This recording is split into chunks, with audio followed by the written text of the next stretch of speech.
ఇసుక ఫ్రీ కదా గవర్నమెంట్ లెక్క ప్రకారంగా. అంచేది ఎవరైనా వచ్చే ఆర్డీఓ గారికి వాళ్ళు పెట్టుకుంటారు, మాకు ఇసుక కావాలని. వాళ్ళు ట్రాక్స్ ఇస్తారు, వాళ్ళు లోడింగ్ ఛార్జీలు ట్రాన్స్పోర్ట్ ఛార్జీలు వాళ్ళు పెట్టుకుంటారు, ఇసుక తీసుకెళ్తారు. ఇట్లా మాట్లాడారు రాత్రి, మాట్లాడి ఇద్దరు మాట్లాడుకొని రాజమండ్రిలో అనకాపల్లి జిల్లాకు ఒక సెపరేట్ రీచ్ ఇవ్వమన్నాను నేను. వాళ్ళతో కాకుండా సెపరేట్ మాకు అనకాపల్లికి ఒక రీచ్ ఇచ్చేయండి, మా లారీలు డైరెక్ట్గా వెళ్ళిపోయి అక్కడి నుంచి ఇసుక తెచ్చుకుంటారని చెప్పారంటే వాళ్ళు ఇద్దరు కలెక్టర్ కూడా ఒప్పుకున్నారు.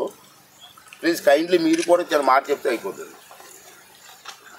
ఓకే అండి, ఓకే వద్దాం సార్, కలుద్దాం. ఇసుక ఫ్రీ కదా గవర్నమెంట్ లెక్క ప్రకారంగా.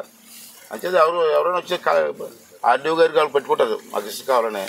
వాళ్ళు ట్రాక్స్ ఇస్తారు, వాళ్ళు లోడింగ్ ఛార్జీలు ట్రాన్స్పోర్ట్ ఛార్జీలు వాళ్ళు పెట్టుకుంటారు, ఇసుక తీసుకెళ్తారు.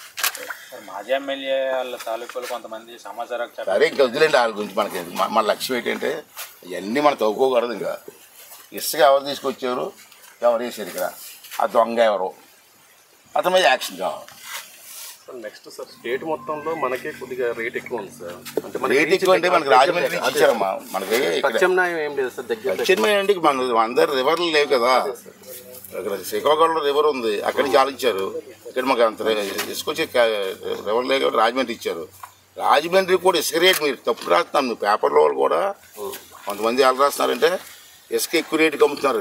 ఇసుక అమ్మట్లే, నీకు లారీ ట్రాన్స్పోర్ట్ రాజమండ్రి వెళ్ళి రావడానికి అక్కడ లోడింగ్ ఛార్జీలకి ఎక్కువ అవుతుంది. నువ్వు చెప్పింది కరెక్టే, అనకాపల్లి విశాఖపట్నం జిల్లాలో అన్ని జిల్లాల కంటే రేట్ ఎక్కువ ఉంది. ఎందుకు రేట్ ఎక్కువ ఉందంటే ట్రాన్స్పోర్టు లోడింగ్ ఛార్జీలు రాజమండ్రి వెళ్తున్నాయి, లారీలు రాజమండ్రి నుంచి వస్తున్నాయి, ఈ ట్రాన్స్పోర్ట్ ఛార్జీలు ఉంటాయి కదా, దీనివల్ల ఎక్కువ అవుతుంది.